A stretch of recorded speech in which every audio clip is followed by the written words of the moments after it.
Tonight on DC News Now at 6, the final stretch, the presidential candidate hosting their closing argument on the National Mall. How many are expected to turn out as a popular annual event is happening nearby. An outbreak expands. More people hospitalized from those contaminated McDonald's burgers with E. coli. The latest information from health experts. Plus, standing up for kids, the Anti-Bullying initiative in Virginia, aiming to make school life better for all students. And it was quite nice out there this afternoon, comfortable temperatures, although there were some clouds around. We'll get rid of those clouds tonight, but we'll bring in some chillier air. We'll talk about that coming up. And we're stretching your dollar from grocery savings at 3 popular supermarkets to the Thanksgiving meal deal at 1 discount store. We're finding ways to save. You're watching the station covering all of the DMV. This is DC News Now. Good Saturday evening. Thank you for joining us for DC News Now at 6 o'clock. I'm Ben Dennis. We begin tonight in the district. Police are investigating a stabbing in Northeast that happened overnight. Officers on patrol found a man who had been stabbed on H Street around 2 this morning. The victim was sent to the hospital for his injuries, but no word on his condition at this hour. Meantime, in Southeast, police say that they have now identified the 16-year-old boy who was shot and killed yesterday afternoon. Police responded to Langston Place around 4:15. It's there, they say, they found Darren Johnson and a man who had been shot. Johnson was taken to the hospital where he later died. No word on the man's condition tonight as that investigation is ongoing. Well, over in Maryland, officials in Prince George's County, they're looking into a fire that happened outside of a home in Capitol Heights.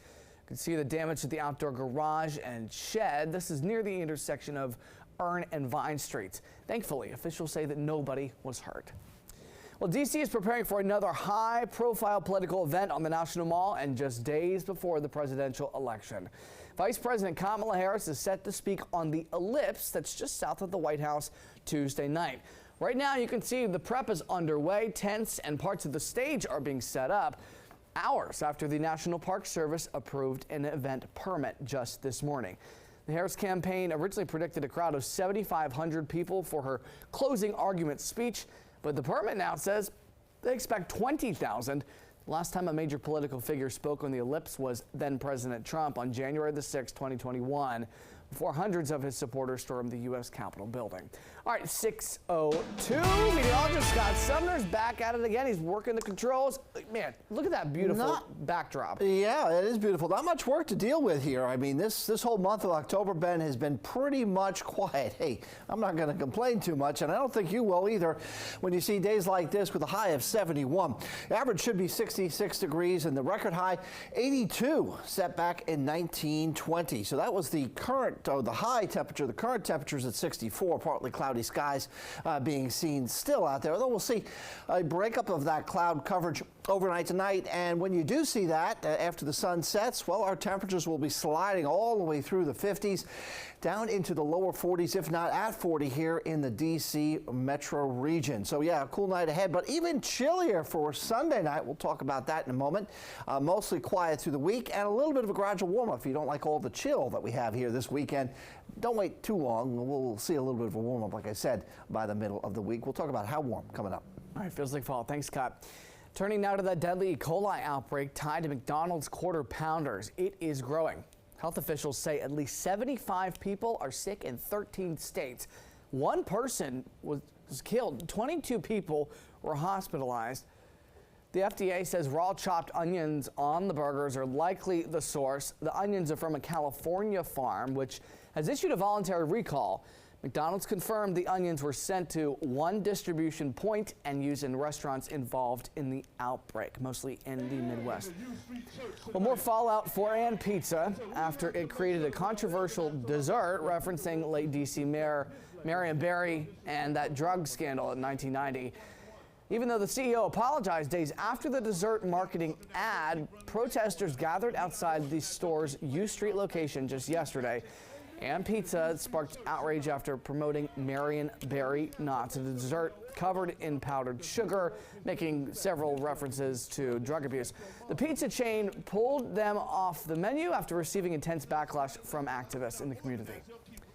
Well, developing now, Montgomery County police have arrested 8 people allegedly connected to an organized crime ring. Investigators say the Romanian crime group are connected to a series of burglaries that targeted homes and commercial properties in several counties, including Moco. They say Thursday night, officers spotted the suspect's car near a home that had been broken into several times in recent weeks near Laytonsville. Investigators then tracked the group as they went to another home in Clarksburg, then to a Wawa store.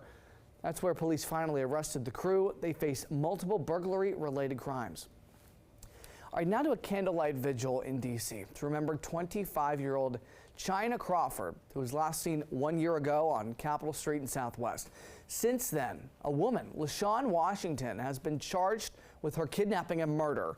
China's body has never been recovered. Family and friends at last night's vigil pleading with anybody with information to come forward. 1 year, that's a lot. We have dealt with a lot of stress, a lot of depressed, sleepless nights. It's like we really can't move on at all. We just want to know where's China. That's it. That's all. Any information that you could possibly have that will help us, we would gladly listen. Family says LaShawn Washington was an acquaintance of China's. LaShawn is being held without bond and is set to go to trial next year. Well, in Northern Virginia, a now confessed gang member arrested in connection to a double murder in August. The teenager is now charged with one of the killings in Sterling. DC News Now's Max Marcilla has the latest on the investigation.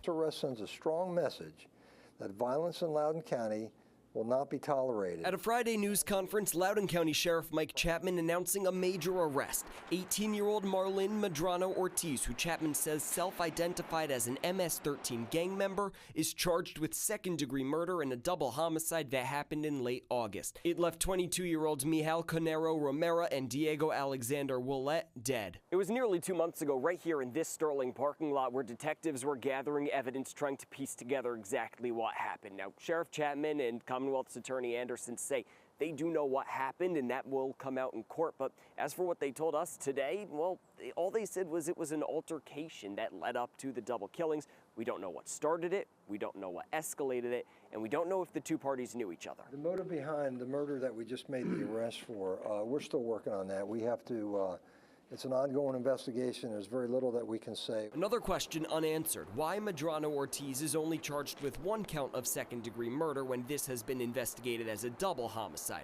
Chapman says the charge is connected to Conero Romero's death and more charges could be coming. At this point in time, that's what he is charged with. That may change before we go forward with the preliminary hearing. This is an ongoing investigation, as I mentioned. There were potentially others involved. We're still looking into all those aspects of it as we go. Medrano Ortiz was arrested in Alexandria on Wednesday. Meanwhile, Chapman using this Friday press conference to highlight concerns with MS-13. It seems to me as though they're starting to pick up again, and that's what really concerns me. Reporting in Loudoun County, Max Marcilla, DC News Now. All right, switching gears, the nonprofit Stars Performing Arts hosting their annual Anti-Bullying Walk earlier today in Alexandria. Participants walked across the Monroe Street Bridge this morning to bring awareness to bullying and understand the root causes of it. One event organizer says events like this give kids a pathway to become better members of the community. Kids, learning at a young age to the adults, really, just really asking about and figuring out what kind of character are they really doing and portraying in this world that we live in today. That walk also included games and giveaways. Over in Maryland, Montgomery County Police congratulating a group of women for graduating their Voces Importantes domestic violence conference. The conference empowers survivors of domestic violence through a series of workshops over the past few weeks. As part of the graduation, the women received hats of strength, symbolizing their journey of overcoming challenges and embracing self-growth. Well, happening tomorrow, one of the largest marathons in the world is happening right in the district. Thousands of Marines, veterans, and supporters are in town for the Marine Corps Marathon. There'll be about 23,000 runners from all 50 states. More than 60 charities partner, raising money for causes ranging from medical research to military support and education. This is the 49th year for the race, and this year's route will offer new views of the monuments. I think changing up the route is a fantastic idea, especially for our group who runs it every year. A change in route, it takes your mind off the pain. D.C. police are warning drivers, be cautious tomorrow. Several streets will be closed. For a full list of those road closures, visit our website, dcnewsnow.com. All right, will he play or won't he play Sunday? That is the million-dollar question swirling around Commanders quarterback Jayden Daniels. The rookie phenom is nursing a rib injury. He did practice with the team yesterday for the first time this week. Daniels says he wants to play against the Bears, but the decision is not his. Head coach Dan Quinn waiting to see how Daniels' body responds to being back on the field.